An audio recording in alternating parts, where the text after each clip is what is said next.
शेतकऱ्यांच्या खात्यात पीएम किसानचा 23वा हप्ता या तारखेला जमा होणार आहे। शेतकऱ्यांसाठी अखेर आनंदाची बातमी। देशातील लहान आणि अल्पभूधारक शेतकऱ्यांसाठी महत्त्वाची ठरलेली पीएम किसान सन्मान निधी योजना पुन्हा चर्चेत आली आहे। 22वा हप्ता मिळाल्यानंतर आता शेतकरी 23व्या हप्त्याची वाट पाहत आहे। मात्र काही तांत्रिक अडचणी, कागदपत्र त्रुटीमुळे अनेक शेतकऱ्यांचे पैसे अडकण्याची शक्यता असल्याचे वेळेत आवश्यक प्रक्रिया पूर्ण करणं गरजेचं ठरत आहे। अधिकृत घोषणा अद्याप झालेली नसली तरी माहितीनुसार 23वा हप्ता जुलै 2024 दरम्यान शेतकऱ्यांच्या बँक खात्यात जमा होऊ शकतो। या योजनेअंतर्गत दरवर्षी 6,000 रुपये 3 हप्त्यामध्ये दिले जातात।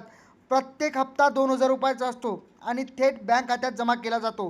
हप्ता वेळेत मिळण्यासाठी काही अटी पूर्ण करणे आवश्यक आहेत। सर्वात प्रथम ई-केवायसी प्रक्रिया पूर्ण असणे गरजेचे आहे। आधार कार्डद्वारे ही प्रक्रिया केली जाते। तसेच बँक खाते आधार कार्डशी जोडलेले असणे आवश्यक आहे। याशिवाय शेतकऱ्यांच्या जमीन माहिती आणि नोंदणीची पडताळणी पूर्ण झालेली असावी। शेतकरी आपले नाव लाभार्थी यादीत आहे की नाही हे घरबसल्या ऑनलाईन तपासू शकतात।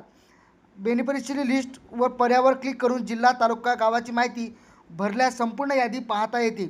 जर सर्व प्रक्रिया पूर्ण असूनही हप्ता खात्यात जमा झाला नसेल तर हेल्पलाईन नंबरवर संपर्कसुद्धा साधू शकता।